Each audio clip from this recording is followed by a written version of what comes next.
Okay so friends, हमने पिछले class में क्या देखा था कि अगर n आर्टिकल्स हैं और n प्लेसेस हैं तो n आर्टिकल्स को n प्लेसेस पे रखने का तरीका n फैक्टोरियल। और दूसरा देखा था कि अगर n आर्टिकल्स हैं लेकिन r प्लेसेस हैं तो n प्लेसेस पे n आर्टिकल्स को r प्लेसेस पर रखने का तरीका npr। ओके, npr, जहां पे n is greater than r। तो npr हमें क्या बता रहा था कि बेसिकली अगर हम अरेंज करें कुछ लोगों को किसी प्लेसेस पर अरेंज करें, so in that case what will going to be happening, that will be npr, मतलब इतने पॉसिबिलिटीज बन सकती, इतनी पॉसिबल अरेंजमेंट्स बन सकते हैं। ओके, बट हर जगह हमें अरेंजमेंट काम नहीं आते, हर जगह अरेंजमेंट नहीं काम आते। फिर क्या होता है, फॉर एग्जाम्पल देखिए, मान लीजिए कि एक क्रिकेट टीम में 3 बैट्समैन हैं ए, बी और सी। ओके, 3 बैट्समैन हैं ए, बी और सी। अब मैं कहता हूं कि ये 3 बैट्समैन में से मुझे 2 ओपनिंग बैट्समैन चाहिए। मैंने क्या कहा, तो ध्यान से सुनिएगा, टास्क क्या है मेरा, मुझे 2 ओपनिंग बैट्समैन चाहिए। तो 2 ओपनिंग बैट्समैन कौन हो सकता है, ए, बी, ये दोनों ओपनिंग बैट्समैन हो गए। ओके, बी, सी, ये दोनों भी ओपनिंग बैट्समैन हो गए, चलेगा। फिर A, C, yes, these 2 are also opening batsman. But अगर मैंने ए, बी के साथ बी, ए भी लिख दिया तो व्हाट विल हैपन, बी, ए। तो हम देख सकते हैं कि ए, बी लिखा था, उसको रिवर्स करके बी, ए लिख दिया। लेकिन यहां पर हम क्या कह रहे हैं, यहां पर हम कह रहे हैं कि ए, बी को ओपनिंग बैट्समैन होना चाहिए। तो है यहां पर भी ए, बी को ओपनिंग बैट्समैन होना चाहिए, तो वो भी है। इसका मतलब ये दोनों तो क्या है, ये दोनों तो एग्जैक्टली सिमिलर केसेस हैं। ओके, अभी सिमिलर केस के सिचुएशन में बात आई, ये बात तब आई जब मैंने मेरे टास्क को क्लियरली डिफाइन करा। मेरा टास्क ये था कि मुझे सिर्फ ओपनिंग बैट्समैन सिलेक्ट करना है, इससे फर्क नहीं पड़ता कि आप पहले किसको कर रहे हो बाद में किसको कर रहे हो, मुझे तो 2 ओपनिंग बैट्समैन चाहिए, बस दैट्स इट। तो इसका मतलब ये वाला केस तो रिपीटेड है, तो इसको हम यहाँ पे इंक्लूड नहीं कर सकते। ओके, यहाँ पे इंक्लूड नहीं कर सकते। लेकिन अगर मान लीजिए ये सिचुएशन ऐसा होता कि मुझे 3 में से 2 ओपनिंग बैट्समैन के साथ साथ उनका बैटिंग ऑर्डर भी डिसाइड करना होता, मुझे उनको ये भी बताना होता कि स्ट्राइक पे कौन जाएगा, नॉन स्ट्राइक पे कौन जाएगा। मतलब हम लिख देते हैं स्ट्राइक और नॉन स्ट्राइक। ओके, तो इस केस में क्या होता, इस केस में अगर मैं लिखता ए, बी, तो इस पर्टिकुलर अरेंजमेंट, पर्टिकुलर ग्रुप का क्या मतलब होता कि ए स्ट्राइक पे चला गया और बी नॉन स्ट्राइक पे। अगर मैं लिख देता बी, सी, तो इसका मतलब बी स्ट्राइक पे चला गया और सी नॉन स्ट्राइक पे। अगर मैं लिख देता ए, सी, तो इसका मतलब ए स्ट्राइक पे एंड बी नॉन स्ट्राइक पे। सिमिलरली अगर मैं बी, ए लिखता तो क्या ये वाला पॉसिबिलिटी इससे अलग हो जाती या सेम हो जाती, सोचिए जरा। ऑब्वियसली ये पॉसिबिलिटी अलग हो जाती। The reason is very simple कि यहां पर ए स्ट्राइक पे था, यहां पर बी स्ट्राइक पे है। भले ही ओपनिंग बैट्समैन वही है, वही दोनों पर्सन है ए और बी, लेकिन यहां पर स्ट्राइक और नॉन स्ट्राइक भी हमने डिसाइड कर दी है। तो ये बड़ा ही इंपॉर्टेंट पॉइंट है कि क्वेश्चन का प्रॉब्लम स्टेटमेंट यहां पे क्या कह रहा था, यहां पे बोलता है कि आपको ओपनिंग बैट्समैन के साथ साथ उनका स्ट्राइक और नॉन स्ट्राइक भी डिसाइड करना है। तो उस बेसिस पे हमने कहा कि हाँ ये अलग है, इसी तरह से सी, बी ये भी अलग है, और इसी तरह से सी, ए ये भी एक अलग फेनोमेना है। Okay, this is also a different phenomena. अब देखिए हो क्या रहा है यहाँ पे, मुझे 3 में से 2 ओपनिंग बैट्समैन सिलेक्ट करना था और उनको अरेंज भी करना था। तो ध्यान रखिएगा, अगर हम बात करते हैं एनपीआर की, तो एनपीआर क्या होता है, एनपीआर का मतलब होता है सिलेक्शन प्लस अरेंजमेंट। ठीक है ना, क्या मतलब होता है, सिलेक्शन प्लस अरेंजमेंट, कि आप पहले सिलेक्ट कर रहे हैं फिर अरेंज कर रहे हैं। तो देखिए हमारा कॉन्सेप्ट कैसा चल रहा है, बेसिकली हमने कहा था कि n आर्टिकल्स में को r प्लेसेस पर अरेंज करना है जहां पर n ज्यादा है, मतलब मेरे पास नंबर ऑफ आर्टिकल ज्यादा है। तो मैं क्या कर सकता हूं, या तो मैं एक प्लेस पे जाके एक पर्सन को सिलेक्ट करके बिठा सकता हूं। दूसरा तरीका क्या कर सकता हूं, मैं n में से डायरेक्टली r पर्सन को सिलेक्ट कर लूं, पहले सिलेक्ट कर लूं, और सिलेक्ट करने के बाद क्या होगा, मेरे पास r प्लेसेस के लिए r पर्सन्स जमा हो जाएंगे। तो r प्लेसेस पर r पर्सन्स को बिठाने के लिए ये कंसेप्ट लगा दूंगा और n फैक्टोरियल बन जाएगा, मतलब r फैक्टोरियल हो जाएगा। ओके, तो ये 2 तरीके से हम सोच सकते हैं। तो परमिटेशन क्या कर रहा है, बेसिकली परमिटेशन कर रहा है, सिलेक्शन भी करता है और अरेंजमेंट भी करता है, कि पहले n में से r लोगों को सिलेक्ट कर लेगा और उन r लोगों को r प्लेसेस पर अरेंज कर देगा। Are you getting my point. तो देखिए यहाँ पे क्या हो रहा है, जब मुझे कहा गया कि 3 में से 2 बैट्समैन को आपको बैटिंग ऑर्डर डिसाइड करना है, 3 में से 2 बैट्समैन का, तो इसका मतलब क्या है, 3 आर्टिकल्स हैं और 2 प्लेसेस हैं। तो 3 आर्टिकल्स को 2 प्लेसेस पर अरेंज करने का तरीका क्या होगा, ये कंसेप्ट से ये हो जाएगा NPR। N क्या है यहाँ पे हमारा 3, तो 3P2, ओके 3P2, तो ये हो गया हमारे 3P2 तरीके। अब अगर मैं ऐसा बोलता हूं कि इसमें से पहले 2 पर्सन्स को सिलेक्ट करिए, तो 2 पर्सन कौन हो सकते हैं, AB हो सकता है, BC हो सकता है, AC हो सकता है, कोई भी हो सकता है, और उन 2 पर्सन्स को इन 2 प्लेसेस पर अरेंज करिए। तो 2 पर्सन्स को 2 प्लेस पर अरेंज करने का तरीका ये इससे निकल जाएगा, कितना हो जाएगा 2 factorial. 2 factorial. Now what this 2 factorial is giving, it is giving the possible arrangements of 2 persons, okay, of 2 persons at 2 places. 3P2 is giving possible arrangements of 3 persons on 2 places. अब ये जो 2 फैक्टोरियल है, इसकी वजह से क्या हो रहा है, इस एक्स्ट्रा 2 फैक्टोरियल की वजह से ये 3P2 हमें 6 पॉसिबिलिटी दिखा रहा है। तो देखिए, सिर्फ ओपनिंग बैट्समैन बोला था तो 3 ही पॉसिबिलिटी बनती है, लेकिन जैसे ही हमने स्ट्राइक नॉन स्ट्राइक की भी बात कर दी, वैसे ही पॉसिबिलिटीज कितनी हो गई, 6, टोटल 6 पॉसिबिलिटीज यहां पे हो गई। तो इसका मतलब क्या हो रहा है कि यहां पर हम सिर्फ और सिर्फ सिलेक्शन कर रहे हैं, ओके, यहां पर हम सिर्फ सिलेक्शन कर रहे हैं, हमें उससे मतलब नहीं है कि AB ले रहे हो या BA ले रहे हो, हम जस्ट कंसर्न किससे हैं कि 2 पर्सन्स लिए जा रहे हैं, कौन से 2 पर्सन्स। यहां पर क्या हो रहा है, यहां पर हम सिलेक्शन प्लस अरेंजमेंट दोनों ही कंडीशन एक साथ कर रहे हैं। तो देखिए फ्रेंड्स, यहां पे सबसे ज्यादा इंपॉर्टेंट पॉइंट है कि सिलेक्शन प्लस अरेंजमेंट करने पे 6 बनता है, और सिर्फ सिलेक्शन करने पे, ओके, सिर्फ सिलेक्शन करने पे ऐसा 3 बनता है, ओके। अब ये इनमें क्या रिलेशन होगा, ऐसा क्या हो रहा होगा अरेंजमेंट की वजह से, तो बड़ा ही सिंपल है। देखिए, अगर मैं इस सिलेक्शन के कोई से भी एक ग्रुप को देखूं, ओके, ए और बी को देखूं, लेट्स से, अगर इन 2 पर्सन्स को 2 प्लेसेस पर अरेंज किया जाए तो कितनी पॉसिबिलिटीज बन सकती हैं, 2 फैक्टोरियल, ओके। इसका मतलब क्या हो रहा है, इस सिलेक्शन के हर एक, ओके, हर एक आउटपुट का अरेंजमेंट यहां पे किया जा रहा है। इस सिलेक्शन के हर एक आउटपुट को हम यहां पे अरेंज करते जा रहे हैं, जैसे कि AB लिया तो AB बन गया, BA बन गया, फिर BC लिया तो BC बन गया, CB बन गया, फिर AC लिया तो AC बन गया, CA बन गया। मतलब कि हर एक सिलेक्शन को यहां पर हम 2 फैक्टोरियल तरीके से अरेंज करते जा रहे हैं, ओके, 2 फैक्टोरियल तरीके से अरेंज करते जा रहे हैं, और ऐसा करने पर फाइनली जो रिजल्ट बन रहा है वो क्या बन रहा है, 3P2, ओके, वो क्या बनता है, 3P2। तो अब जरा इसको समझते हैं एक ब्रॉड स्केल पे, एक ब्रॉड लेवल पे। कैसे, मान लीजिए मेरे पास n पर्सन्स हैं, ओके, n पर्सन्स हैं, इस n पर्सन्स में से मुझे r पर्सन्स को सिलेक्ट करना है, ठीक है, R पर्सन्स को सिलेक्ट करना है, मतलब R की टीम बनानी है, बेसिकली ऐसा बोल दीजिए कि मुझे N में से R की टीम बनानी है। और दूसरे ही हैंड पर आप बोल दीजिए कि मुझे इन R पर्सन जो सिलेक्ट किए गए हैं, जैसे यहाँ पे क्या था ना, 2 सिलेक्ट किए थे, फिर उनको अरेंज करा, वैसे ही यहाँ पर जो ये R पर्सन सिलेक्ट करे गए, इन सिलेक्ट करे हुए पर्सन्स को मुझे अरेंज करना है। मतलब मैंने क्या करा, एक क्रिकेट टीम बनानी है मुझे, तो मेरे पास N पर्सन्स थे, उसमें से R को मैंने सिलेक्ट कर लिया, और सिलेक्ट करने के बाद उनका बैटिंग ऑर्डर भी डिसाइड कर दिया, जितने भी प्लेयर्स हैं R के R प्लेयर्स का बैटिंग ऑर्डर भी डिसाइड कर दिया। तो यहां पर क्या होगा, डिसाइड बैटिंग ऑर्डर, ओके, ऐसा अपन लिख देते हैं, डिसाइड बैटिंग ऑर्डर।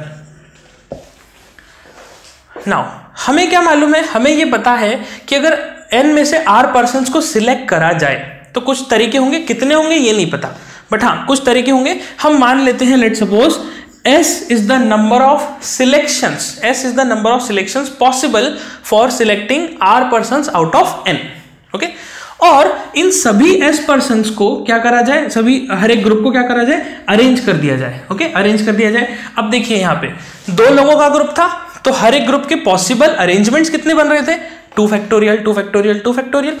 यहां पर ये जो ग्रुप्स हैं, S नंबर ऑफ ग्रुप्स हैं, इसमें हर एक ग्रुप में कितने लोग हैं, R पर्सन्स, तो हर एक ग्रुप का अरेंजमेंट कितने बन सकते हैं, R factorial R factorial R factorial, okay, sorry. तो हर एक ग्रुप का अरेंजमेंट बन जाएगा R factorial R factorial R factorial and so on, okay. मतलब कि अगर मैं इस S को मल्टीप्लाई कर दूं R फैक्टोरियल से, तो ये हमें क्या देगा, आप देखो मल्टीप्लाई क्यों करा, क्योंकि यहाँ पे मुझे क्या चाहिए, बैटिंग ऑर्डर डिसाइड करना है। तो बैटिंग ऑर्डर तो तब डिसाइड होगा ना जब पहले मैं सिलेक्शन करूंगा। तो पहले सिलेक्शन किया फिर उनको अरेंज किया, तो अल्टीमेटली क्या बन गया, बैटिंग ऑर्डर। तो इसका मतलब सिलेक्शन और अरेंजमेंट दोनों ही टास्क को होना पड़ेगा, तब जाके आपका फाइनली अरेंजमेंट बन पाएगा। ओके, तो सिलेक्शन और अरेंजमेंट को क्या करेंगे हम, लॉ ऑफ मल्टीप्लीकेशन की मदद से मल्टीप्लाई कर देंगे and this will give you the possible batting order, this will give you the possible batting order. अब बैटिंग ऑर्डर कैसे डिसाइड करेंगे, अब बैटिंग ऑर्डर के लिए हमारे पास देखिए डायरेक्ट फॉर्मूला है कौन सा, कि n आर्टिकल्स को n प्लेस आर प्लेसेस पर अरेंज करने का तरीका NPR होता है। इसका मतलब S इंटू R फैक्टोरियल का वैल्यू होगा NPR। ओके, यहीं पे ये कॉन्सेप्ट को समझ लीजिए। देखिए अगर इसके पॉसिबल अरेंजमेंट देखें तो 3 है, अभी हमको मालूम है, हम मान लेते 3 नहीं है, हम मान लेते S है।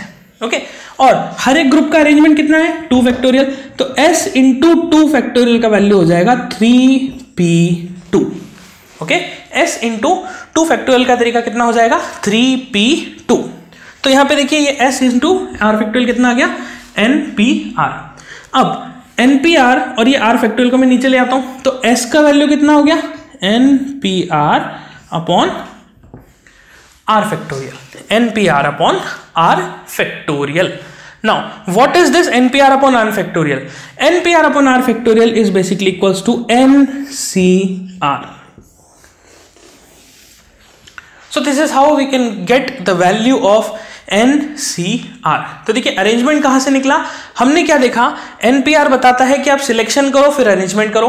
तो हमने सिलेक्शन प्लस अरेंजमेंट में से अगर अरेंजमेंट को हटा दिया R फैक्टोरियल को, तो हमें क्या मिल जाता है, सिर्फ और सिर्फ सिलेक्शन, क्योंकि ये selection plus arrangement complete NPR है, लेकिन उसमें से अरेंजमेंट कितना है, ये 2 फैक्टोरियल। तो इस कंप्लीट NPR को 2 फैक्टोरियल से डिवाइड कर देने पर, जैसे कि यहां पे, तो यहां से आपके देख सकते हैं S का वैल्यू कितना आ जाएगा, 3p2 अपॉन 2 फैक्टोरियल। तो देखिए ये NCR क्या बताता है, NCR बताता है number of distinct ways to select R persons out of N। NPR क्या बताता है, number of distinct ways to select and arrange R persons out of N। Okay, तो ये बोलता है सिलेक्शन अरेंजमेंट दोनों करो R लोगों का N में से, ये बोलता है सिर्फ सिलेक्शन करो R लोगों का N में से। और कैसे सिलेक्शन हो, सभी सिलेक्शंस अलग अलग हो, डिस्टिंक्ट हो, एक दूसरे से बिल्कुल मेल नहीं खाते हो, बिल्कुल ही डिफरेंट हो। I hope you are getting the idea कि कैसे ये डिराइव हुआ NPR और NCR। अल्टीमेटली क्या चल रहा है, देखिए अल्टीमेटली जब हमने NPR डिराइव किया था, तो NPR कैसे डिराइव हुआ था, लॉ ऑफ मल्टीप्लीकेशन से। हमने देखा n, n-1, n-2 ऐसा करके n-r+1, यहां तक ये सीक्वेंस गया। तो इस सीक्वेंस को छोटा करके हमने जस्ट लिख दिया कि it is n factorial upon n-r factorial. तो उसी की मदद से हमने तो उसी की मदद से NPR निकाला।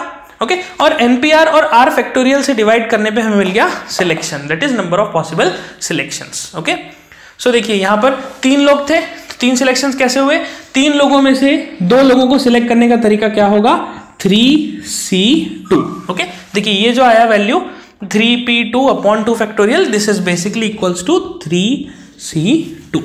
Okay, so this is how we can define the selection. तो आपको 2 चीजें बिल्कुल क्लियर रखनी है माइंड में, परमिटेशन का मतलब अरेंजमेंट नहीं होता, परमिटेशन का मतलब होता है सिलेक्शन प्लस अरेंजमेंट। ओके, और कॉम्बिनेशन का मतलब इट इज अबाउट सिलेक्शन। तो और हम क्वेश्चन जब डिस्कस करेंगे तो और ज्यादा आपको कॉन्सेप्ट क्लियर हो जाएगा। आई होप ये पॉइंट आपको क्लियर हुआ। कुछ भी अगर इसमें आपको डाउट हो, कुछ समस्या हो या कोई कमी रह गई हो, तो आप डेफिनेटली मुझे कमेंट बॉक्स में बताइए, सो you can note this first. Okay, so friends देखिए अभी हमने 3 तरह की चीजें सीख ली। n फैक्टोरियल बताता है n लोगों को n प्लेस पर, NPR बताता है n लोगों को R प्लेस पर सिलेक्शन प्लस अरेंज करने का तरीका, और NCR बताता है n लोगों को n लोगों में से R लोगों को सिलेक्ट करने का तरीका। 3 चीजें हो गई। अब उसके बाद हम आते हैं नेक्स्ट कॉन्सेप्ट पे, that is the concept of word formation. Okay, तो वर्ड फॉर्मेशन के कॉन्सेप्ट से भी अपन एक कॉन्सेप्ट और सीख जाएंगे यहाँ से, और इसको जब सीख जाएंगे तो काफी सारा हमारा एक ब्रॉड टूल बॉक्स हो जाएगा परम्यूटेशन कॉम्बिनेशन में स्पेसिफिकली। तो देखिए लेट सपोज मेरे पास ये एक वर्ड है, ओके, मिसिसिपी आपने स्कूल में पढ़ा है, कई बार यूज किया है, तो इसको भी हम डिस्कस कर ही लेते हैं। मुझे ये वर्ड से क्या करना है, मुझे और डिफरेंट वर्ड्स बनाने हैं by arranging the letters of this word. Okay, so मेरा सवाल है how many words can be formed by arranging letters of given word. Okay, मैं कितने और वर्ड्स बना सकता हूं by arranging the letters of this word. इस वर्ड के लेटर्स हैं, इन सबको मैं कैसे अरेंज करूं, किस प्रकार अरेंज करूं ताकि मैं और नए वर्ड्स बना पाऊं। तो देखिए बड़ा ही सिंपल है, हमारे पास लेटर्स कितने हैं, 1 2 3 4 5 6 7 8 9 10 और 11।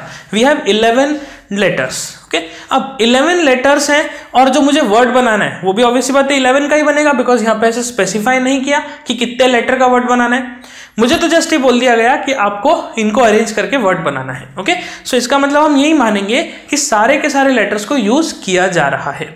तो अगर 11 लेटर्स हैं तो 11 लेटर्स को 11 प्लेसेस पर अरेंज करने का क्या तरीका होगा, जरा सोचिए। 11 लेटर्स को 11 प्लेसेस पर अरेंज करने का तरीका होगा 11 फैक्टोरियल।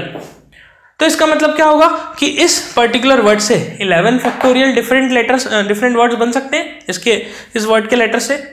लेकिन हम क्या देखते हैं यहाँ पे कि ये 2S और ये 2S, मतलब यहाँ पे पूरे वर्ड में 4S दिखाई दे रहे हैं। ओके, अब इन S की वजह से क्या होगा, मेरे जो अरेंजमेंट्स हैं वो डिस्टिंक्ट नहीं रह जाएंगे। अगर मैंने 11 फैक्टोरियल की बात करी तो 11 फैक्टोरियल तो इन सभी को अरेंज करने का तरीका है, बिल्कुल सही है। लेकिन इस 11 फैक्टोरियल में बहुत सारे अरेंजमेंट्स सिमिलर दिखाई देंगे। क्यों सिमिलर दिखेंगे, बिकॉज बड़ा ही सिंपल है। जैसे कि मान लीजिए ये वाला जो S है और ये वाला जो S है, इन दोनों की पोजीशन में चेंज कर दूं। ओके, इसकी पोजीशन में उठा के यहां से यहां पे रख दूं और इसकी पोजीशन उठा के मैं यहां पे रख दूं, तो क्या यहां पर मेरा अरेंजमेंट बदला? नहीं, वो तो S जो यहां था वो यहां आ गया, जो यहां था वो यहां चला गया, मतलब रहा तो वो S ही, वो आइडेंटिकल ही रहा लेटर। तो उसकी वजह से क्या हुआ, मेरा ये 11 फैक्टोरियल में जो पॉसिबल अरेंजमेंट्स हमने सोचे हैं वो सभी डिस्टिंक्ट नहीं है। और डिस्टिंक्ट नहीं है मतलब हमारा जो P&C का उद्देश्य है वो पूरा नहीं होता। तो वो पूरा नहीं होता मतलब हमने अभी सॉल्व नहीं किया, क्वेश्चन सॉल्व कंप्लीटली नहीं हुआ है। तो देखिए क्या करेंगे, यहां पर 1 2 3 4 लेटर्स हैं।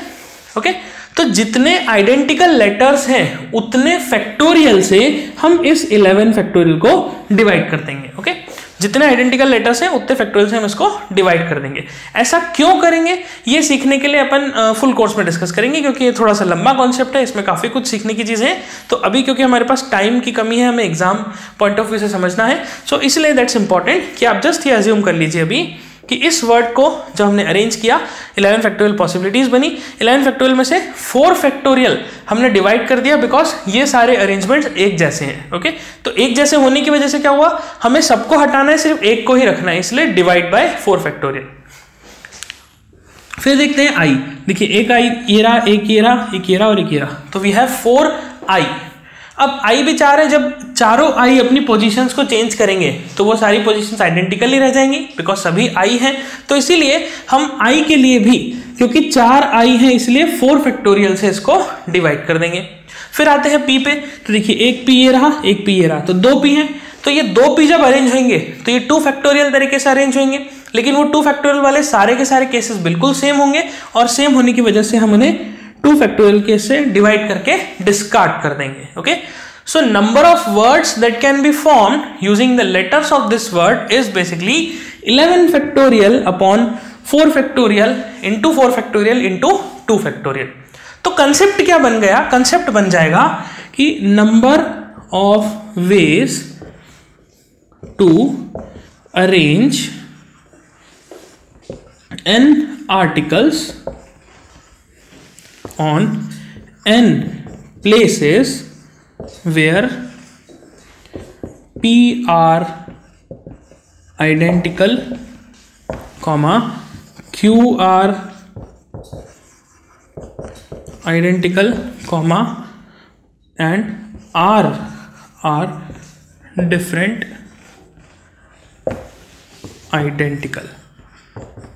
ओके, तो क्या बोला हमने कि number of ways to arrange n articles, okay, on n places. तो ये तो समझ में आ गया, n आर्टिकल्स है, n प्लेसेस है, मतलब n फैक्टोरियल, सिंपल सा इसका वैल्यू हो जाएगा। वेयर p आर आइडेंटिकल, मतलब p एक जैसे हैं, ओके। उसके बाद क्यू आर आइडेंटिकल मतलब दूसरे क्यू एक जैसे, जैसे यहाँ पे एस मैं बोलूँ 4 एस एक जैसे, ओके, तो ये एक सेट हो गया आइडेंटिकल का। फिर चारों आई एक जैसे, तो ये दूसरा सेट हो गया। अब ये दोनों सेट आपस में एक जैसे नहीं है, ओके, लेकिन दोनों सेट में जो आइटम्स है, वो जो एलिमेंट्स है वो बिल्कुल आइडेंटिकल है, ओके। तो 4 एस हो गया, 4 आई हो गया, ये दो अलग सेट हो गए आइडेंटिकल वाले। उसी तरह से पी आइडेंटिकल आइटम्स है, क्यू आइडेंटिकल आइटम्स है, और आर और तीसरा कोई आइडेंटिकल है, जैसे कि पी वाला, ओके। तो इसमें हम देखें तो हमारा पी क्या है, एस एस एस एस, आई क्या है, सॉरी क्यू क्या है, डबल आई, और आर क्या है, पी पी, ऐसे कुछ भी हो सकता है, ओके। अब पी आइडेंटिकल आइटम्स हो, क्यू आइडेंटिकल हो, और आर दूसरे ही कोई तरह के आइडेंटिकल आइटम्स हो, तो इस केस में number of arrangements possible will be equals to n factorial upon p factorial, q factorial, r factorial, okay. तो ये फैक्टोरियल का वैल्यूज यहाँ पे आ सकता है। So this is the condition that you have to remember in word formation, okay.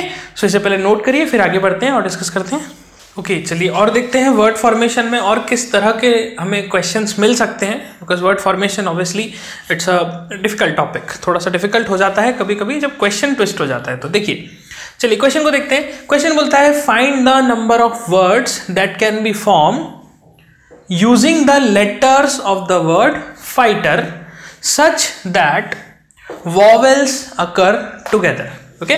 तो question क्या बोलता है कि आप ऐसे पॉसिबल अरेंजमेंट्स बनाइए, ऐसे वर्ड्स फॉर्म कीजिए, किसको यूज करके, इस वर्ड के लेटर्स को यूज करके, ताकि वॉवेल्स हमेशा साथ में आए, okay. What we want is all the vowels should be together, जो भी वॉवेल्स हैं वो साथ में होने चाहिए।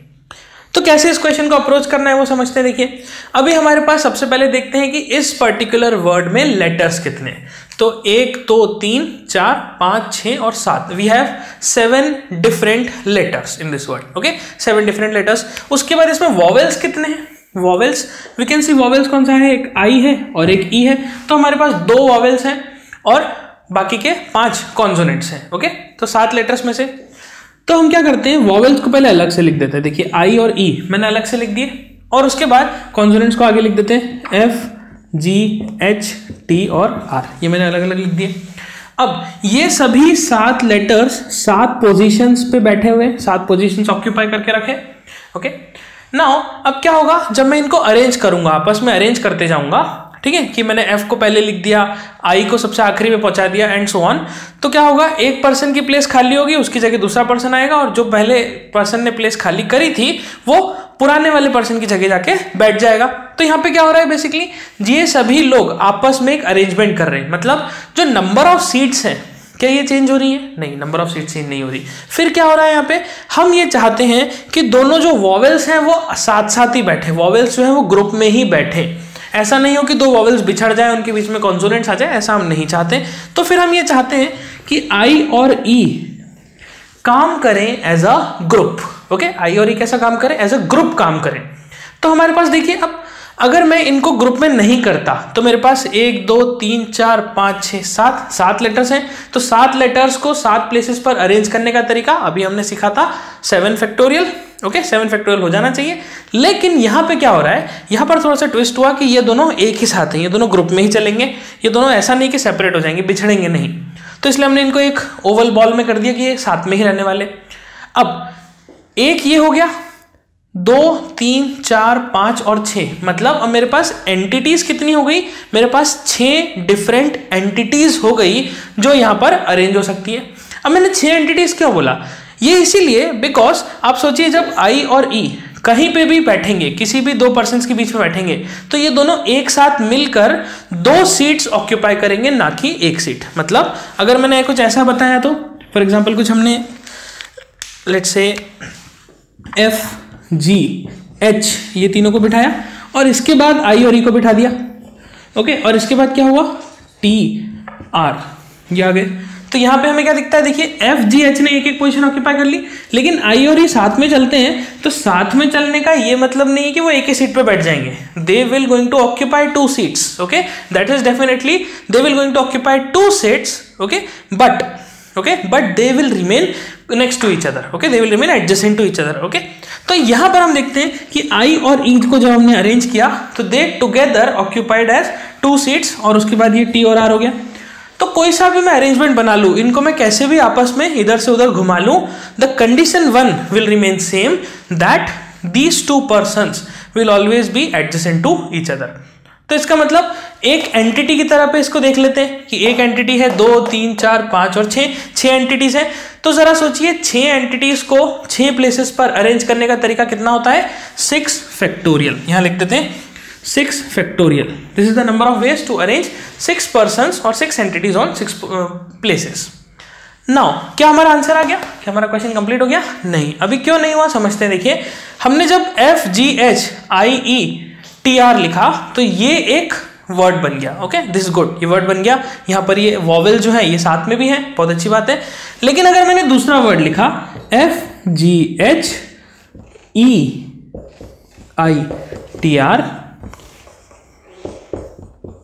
FGHEITR, तो ये वाले वर्ड में भी वॉवेल्स साथ में ही हैं। यहाँ पे ऐसा नहीं कि वॉवेल्स बिछड़ गए, वहां पे भी वॉवेल्स साथ में ही हैं। लेकिन क्या ये दोनों केसेस सेम है? क्या ये दोनों केसेस सेम होंगे? नहीं, बिकॉज यहाँ पर I और E की पोजीशन रिवर्स हो गई। ये देखिए यहाँ पे E जो है वो T के पास बैठा था, यहाँ पर I T के पास बैठ गया, मतलब रिलेटिव पोजीशन बदल गई। और अगर रिलेटिव पोजीशन बदली इसका मतलब ये अरेंजमेंट चेंज हो गया। तो ये एक नया अरेंजमेंट है, तो ये एक डिस्टिंक्ट अरेंजमेंट है, ये एक डिस्टिंक्ट अरेंजमेंट है। They are 2 different arrangements. इसका मतलब सिर्फ एंटिटीज को अरेंज कर लेने से मेरा क्वेश्चन कंप्लीट नहीं हुआ। मुझे इन वॉवेल्स के ग्रुप में इन दोनों वॉवेल्स को भी अरेंज करना होगा। मैं इन दोनों को आपस में भी तो अरेंज कर ही सकता हूं। देखिए I और A लिखा था, E और I लिख दिया, बाकी सभी लेटर्स का पोजीशन वही का वही है। तो जैसे ये चेंज करा रिलेटिव पोजीशन बदल गई। इसका मतलब इन दोनों लेटर्स के भी पोजीशंस को चेंज करना होगा। तो जरा सोचिए इन 2 पर्सन्स की पोजीशंस को 2 प्लेसेस पर कितने तरीकों से चेंज करा जा सकता है, कितने पॉसिबिलिटीज बन सकती है? Yes, that's right, 2 factorial. तो इसका मतलब सबसे पहले 6 एंटिटीज का अरेंजमेंट किया और फिर 2 फैक्टोरियल लगा दिया इन दोनों का अरेंजमेंट करने के लिए। अब ये सोचिए क्या ये दोनों मल्टीप्लाई होंगे, क्या फिर ये दोनों ऐड होंगे? डेफिनेटली ये दोनों मल्टीप्लाई होंगे। रीजन, लॉ ऑफ मल्टीप्लिकेशन काम करेगा। जब तक आप सभी को, एंटिटीज को और इस ग्रुप को अरेंज नहीं कर देते तब तक ये आपका क्वेश्चन कंप्लीट नहीं होगा। So it means 6 factorial into 2 factorial is the number of ways in which the vowels will come together. Okay, number of ways in which vowels come together. तो इस तरह से आप सॉल्व कर सकते हैं इस क्वेश्चन को। ओके, नाउ अब इसी को थोड़ा सा और मॉडिफाई करते हैं। ओके, मॉडिफाई कैसे करते हैं? हम इसमें निकालने की कोशिश करते हैं no two vowels together. Okay, तो क्वेश्चन को क्या करा हमने, find the number of ways in which no two vowels sit together, मतलब दोनों वॉवेल्स साथ में नहीं बैठे। ऐसे कितने केसेस बन सकते हैं जिसमें दोनों पर्सन साथ में नहीं बैठे, मतलब ये दोनों वॉवेल्स किसी भी केस में साथ में नहीं आने चाहिए। तो ऐसा केस बनाने के लिए बड़ा ही सिंपल है। देखिए यहाँ पे अभी हम देखते हैं 6 फैक्टोरियल 2 फैक्टोरियल कौन सा केस है। ये वो केस है जिसमें सारे के सारे पर्सन्स साथ में, मतलब सारे जो वॉवेल्स है वो साथ में बैठे हैं और बाकी सब तरह के अरेंजमेंट पॉसिबल है। टोटल पॉसिबिलिटीज कितनी होती है? टोटल पॉसिबिलिटी होती है 7 फैक्टोरियल। तो अगर मैं टोटल पॉसिबिलिटीज में से वो वाले सारे केसेस हटा दूं जहां पर ये दोनों पर्सन साथ में बैठे हुए, एक साथ बैठे हुए, ठीक है ना, ये दोनों ग्रुप में बैठे हुए, so I will get the value of this no two vowels sit together. Okay, और नो और both the vowels should not sit together. तो वो वाले केसेस में यहां से इजीली डिटरमाइन कर सकता हूं। ओके, बड़ी आसानी से हो जाएगा। तो जरा इसका आंसर बताइएगा कमेंट बॉक्स में क्या होगा। कि मैं रिपीट कर देता हूं क्या बोला मैंने कहा इन सभी को अरेंज करने का 7 फैक्टोरियल तरीका, और वॉवेल्स को साथ में रखे, क्योंकि 2 ही वॉवेल्स हैं इसीलिए ये केस बन पा रहा है, इसलिए हम माइनस कर पा रहे हैं। अभी हम आगे क्वेश्चन देखेंगे उसमें और आपको क्लियर हो जाएगा। तो सातों को अरेंज करने का तरीका 7 फैक्टोरियल, दोनों वॉवेल्स को साथ में रख के अरेंज करने का तरीका 6 फैक्टोरियल 2 फैक्टोरियल। तो ऐसे कितने तरीके हैं जिसमें दोनों साथ में नहीं होंगे? तो वो होगा no two vowels sit together, और नो टू वॉवेल्स भी together will be 7 factorial minus this 6 factorial 2 factorial. Okay, so you can note this, इसको सॉल्व करिए कंप्लीटली और आंसर मुझे बताइए कमेंट बॉक्स में क्या आता है।